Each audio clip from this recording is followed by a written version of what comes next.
माता महाकालीच्या पावन भूमीत शक्तीला नमन करतो. भारत रत्न डॉक्टर बाबासाहेब आंबेडकर यांना वंदन करतो. चंद्रपूरकरांना माझा नमस्कार. देश में गर्मी का पारा बढ़ रहा है और सियासी पारा भी चढ़ रहा है, लेकिन मैं देख रहा हूं आपके उत्साह में, आपके जोश में और आपके जज्बे में कोई कमी नहीं है.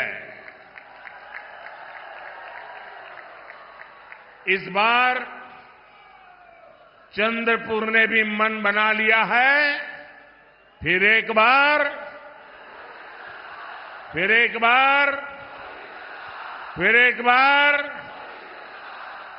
और चंद्रपुर से इतना सारा स्नेह मिलना मेरे लिए और भी विशेष है. ये चंद्रपुरी है जिसने अयोध्या में भव्य राम मंदिर निर्माण के लिए लकड़ी भेजी. नए भारत की प्रतीक संसद की नई इमारत में भी चंद्रपुर की ही लकड़ी लगी हुई है. चंद्रपुर की ख्याति पूरे देश में पहुंची है. मैं चंद्रपुर के लोगों को बहुत बहुत बधाई देता हूं. कल से नववर्ष और नवरात्रि का पावन पर्व भी शुरू हो रहा है. सभी देशवासियों को इन पर्वों की हार्दिक शुभकामनाएं. समस्त बंधू भगिनींना गुढी पाडव्याच्या आणि नूतन वर्षाच्या हार्दिक शुभेच्छा. साथियों, 2024 लोकसभा चुनाव स्थिरता बनाम अस्थिरता के बीच का चुनाव है. एक और भाजपा एनडीए है जिसका ध्येय है देश के लिए कड़े फैसले लो, बड़े फैसले लो. दूसरी ओर कांग्रेस और इंडी गठबंधन है जिसका मंत्र है जहां भी सत्ता पाओ खूब मलाई खाओ. इंडी गठबंधन ने हमेशा देश को अस्थिरता में झोंका है. एक स्थिर सरकार क्यों और कितनी जरूरी होती है, ये महाराष्ट्र से बेहतर और कौन जानेगा. इंडी अलायंस की केंद्र में जब तक सरकार रही, महाराष्ट्र की लगातार उपेक्षा होती रही. यहां पर नए एयरपोर्ट की बात आई, इंडी अलायंस वालों ने कहा कमीशन लाओ या काम पर ब्रेक लगाओ.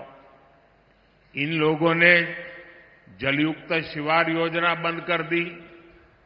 बलिराजा जल संजीवनी योजना जो विदर्भ और मराठवाड़ा में सिंचाई के लिए थी, उसे भी इंडी गठबंधन वालों ने ठप कर दिया था. विदर्भ के विकास के लिए मैंने जिस समृद्धि महामार्ग का लोकार्पण किया, उसका भी इन लोगों ने विरोध किया था. इन लोगों ने मराठावाड़ की वाटर ग्रिड योजना बंद कर दी, कोंकण में रिफाइनरी प्रोजेक्ट रोक दिया, मुंबई मेट्रो का काम रोक दिया था। यहां तक कि पीएम आवास के लिए केंद्र से पैसा आने के बावजूद इन्होंने गरीबों को घर देना बंद कर दिया था। इनका लक्ष्य एक ही था, कमीशन लाओ या काम पर ब्रेक लगाओ। भाई और बहनों, हमारी सरकार ने महाराष्ट्र और विदर्भ के विकास के लिए इन सभी योजनाओं को फिर से शुरू किया है। मुख्यमंत्री एकनाथ जी शिंदे, उप मुख्यमंत्री देवेंद्र फडणवीस जी और अजीत पवार जी के साथ पूरी सरकार दिन रात काम कर रही है। विकास के बड़े काम तेजी से पूरे हो रहे हैं और जब नीयत सही होती है तो नतीजे भी सही होते हैं। इसलिए साथियों, आज देश का दलित, पिछड़ा, आदिवासी और गरीब मोदी सरकार को अपनी सरकार मानता है, अपनापन महसूस करता है। मोदी किसी शाही परिवार में पैदा होकर प्रधानमंत्री नहीं बना। मोदी एक गरीब परिवार में जन्म लेकर आपके बीच रहकर यहां तक आपने पहुंचाया है। और इसलिए मुझे पता है, जिन करोड़ों देशवासियों के पास अपना घर नहीं था, उनमें ज्यादातर दलित, पिछड़ा, आदिवासी ही थे। ये दलित, वंचित, आदिवासी ही थे जिनकी बस्तियों में पीने को पानी नहीं था, बिजली नहीं, सड़कें नहीं। इसी समाज के बच्चों को शिक्षा के अभाव से सबसे ज्यादा जूझना पड़ता था। साथियों, इसलिए मोदी ने गारंटी दी थी कि हमारी सरकार दलित, आदिवासी और पिछड़ा परिवारों का जीवन बदलने के लिए काम करेगी। मोदी ने वंचित वर्ग के हालातों को बदलने के लिए निरंतर मेहनत की है।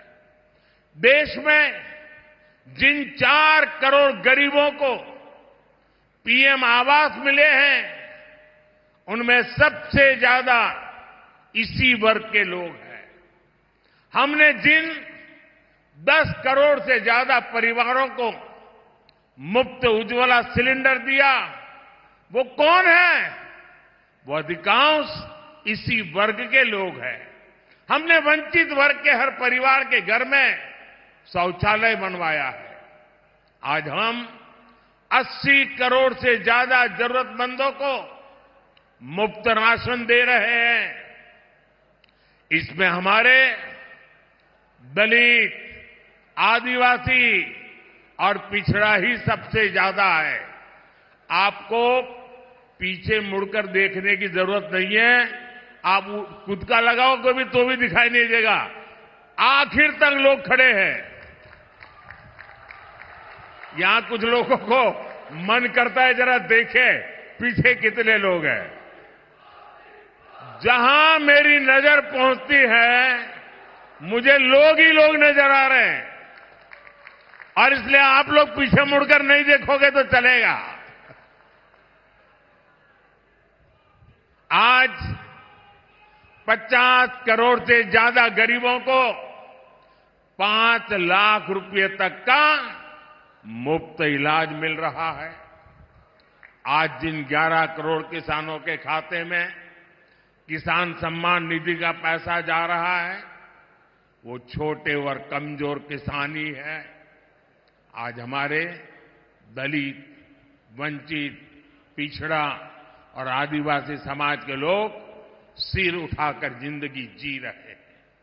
ये सब कुछ हो रहा है तो इसका श्रेय किसको जाता है? इसका श्रेय किसको जाता है? इतनी प्रगति हो रही है, श्रेय किसको जाता है? देश गरीब से गरीब व्यक्ति का भला कर रहा है, इसका श्रेय किसको जाता है? आपका जवाब गलत है। ये मोदी के कारण नहीं, ये सब आपके एक वोट की ताकत ने किया है। आपने मोदी को आशीर्वाद दिया है और इसलिए ये जो पुण्य कार्य है उसके आप भी उतने ही हकदार हैं। साथियों, राजनीतिक पार्टियों का ये दायित्व होता है कि वो जनता की समस्याओं का समाधान करें, लेकिन कांग्रेस पार्टी खुद ही समस्याओं की जननी है।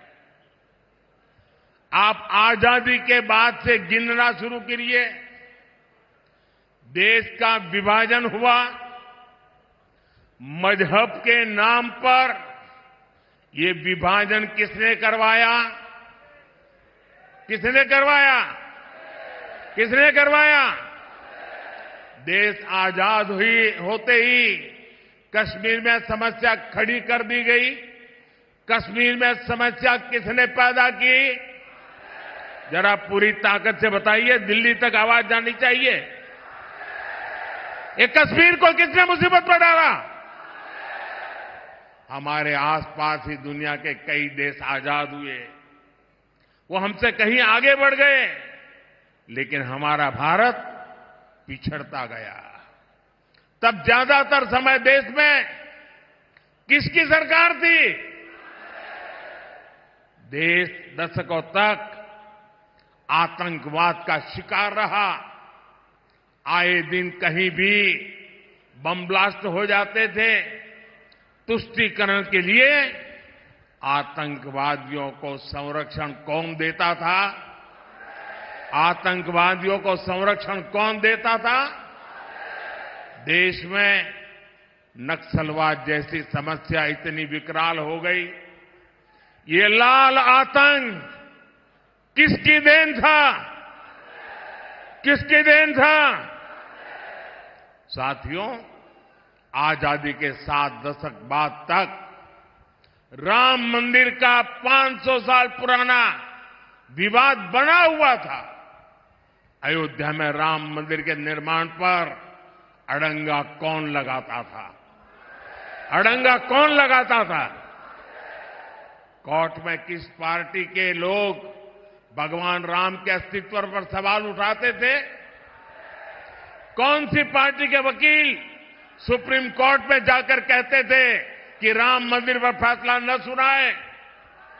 किस पार्टी ने राम मंदिर प्राण प्रतिष्ठा आयोजन का बहिष्कार किया? किस पार्टी ने दशकों तक बाबा साहब आंबेडकर को भारत रत्न नहीं मिलने दिया? इतने दशकों से हमारे लोग पिछड़ा वर्ग आयोग को संविधान का दर्जा देने की मांग कर रहे थे। किसने पिछड़ा वर्ग के साथ धोखा किया? हर बात का जवाब एक ही है। एक ही है कि नहीं है? एक ही है कि नहीं है? साथियों, पिछले 10 वर्षों से कांग्रेस सत्ता से बाहर है। आपने एनडीए को पूर्ण बहुमत दिया। हमने देश की बड़ी बड़ी समस्याओं का स्थायी इलाज किया है। आज महाराष्ट्र ही नहीं बल्कि पूरे देश में नक्सलवाद कमजोर पड़ गया है। जो गढ़चिरौली नक्सली हिंसा के लिए जाना जाता था, अब उसकी चर्चा विकास और स्टील कंपनी के लिए हो रही है। हमारा गढ़चिरौली अब फौलाद सिटी बनने जा रहा है। भाइयों बहनों, हमारे यहां मराठी में एक कहावत होती है, कडू कारले तुपात तळले साखरेत गोळले तरी कडू ते कडूच। यानी कड़वे करेले को घी में तले या शक्कर में घोले, वो फिर भी कड़वा का ही कड़वा ही रहता है। ये कहावत कांग्रेस पर सटीक लागू होती है कि नहीं होती है? होती है। वो सुधर ही नहीं सकते, वो कभी नहीं बदल सकते। अपनी करतूतों के कारण आज कांग्रेस पार्टी देश के भीतर जन समर्थन खो चुकी है। इसलिए अब कांग्रेस खुलकर बांटो और राज करो के खेल पर उतर आई है। कांग्रेस ने अपना जो घोषणा पत्र निकाला है, उसमें भी मुस्लिम लीग की भाषा लिखी गई है। क्या ये आपको मंजूर है? ये देश स्वीकार करेगा?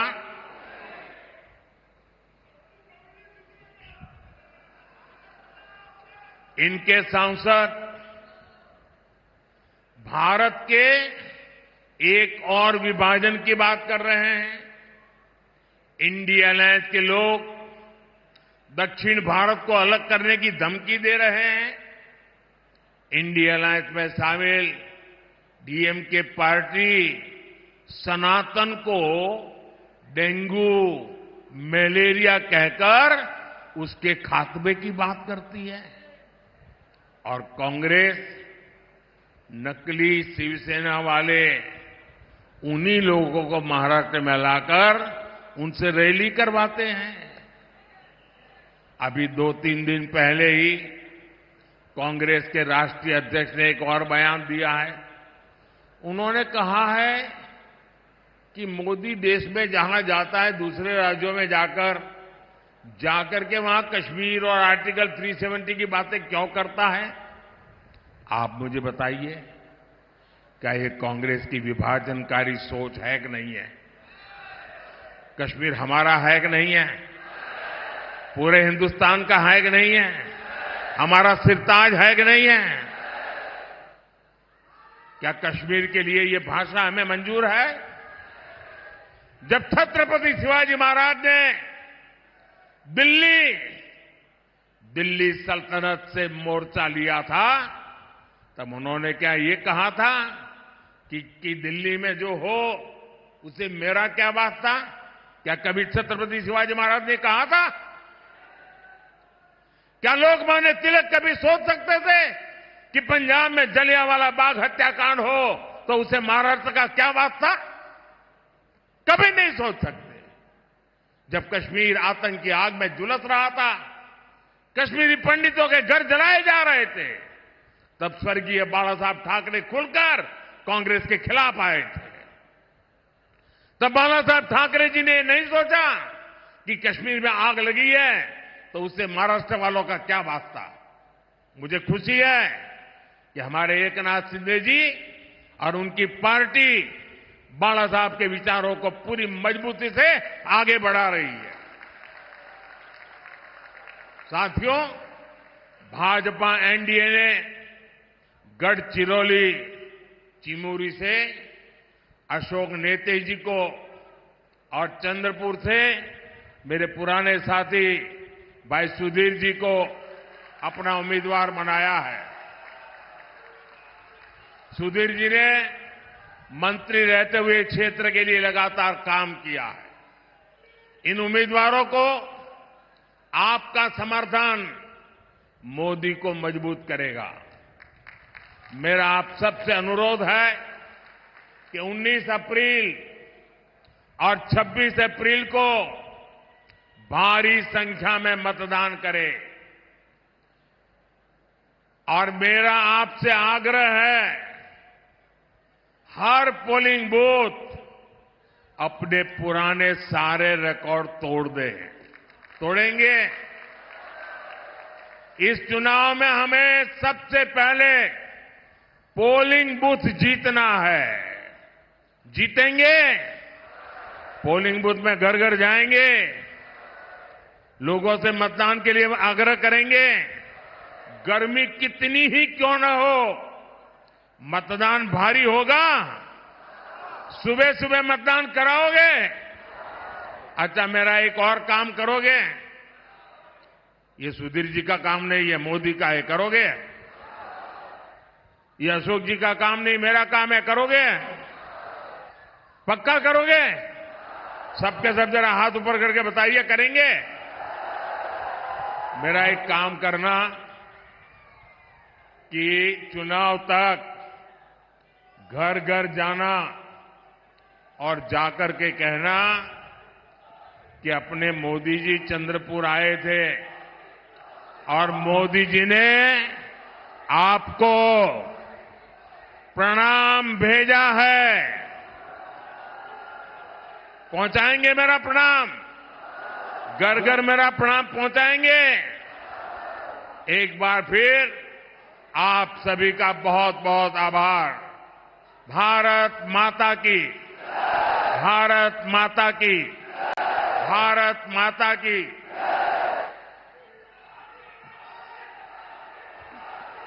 बहुत बहुत धन्यवाद आदरणीय प्रधानमंत्री जी। आपकी अनुपम गरिमामय उपस्थिति एक नई ऊर्जा और एक नई गति हमें प्रदान करती है। इस कार्यक्रम पर प्रधानमंत्री मोदी, जहां न सिर्फ प्रधानमंत्री ने कश्मीर का जिक्र किया बल्कि कश्मीर के साथ साथ एक बार फिर से मुस्लिम तुष्टीकरण की जो झलक नजर आ रही है कांग्रेस के घोषणा पत्र में, कांग्रेस के वायदों में, उसका जिक्र प्रधानमंत्री मोदी की तरफ से किया गया। और ये देखिए प्रधानमंत्री को उनकी तस्वीर साझा करते हुए, उनको भेंट करते हुए इस वक्त आपको महाराष्ट्र में, जहां पर प्रधानमंत्री मोदी इस वक्त चंद्रपुर में जनसभा को संबोधित कर रहे थे, महिलाओं से मुलाकात प्रधानमंत्री इस वक्त कर रहे हैं। और इसके साथ साथ एक बार फिर से प्रधानमंत्री ने इंडिया अलायंस पर निशाना साधा। ये कहा कि इंडी गठबंधन का मंत्र है, जहां पर सत्ता पाओ वहां पर मलाई खाओ, कमीशन लाओ या फिर काम पर ब्रेक लगाओ, कहा प्रधानमंत्री मोदी ने।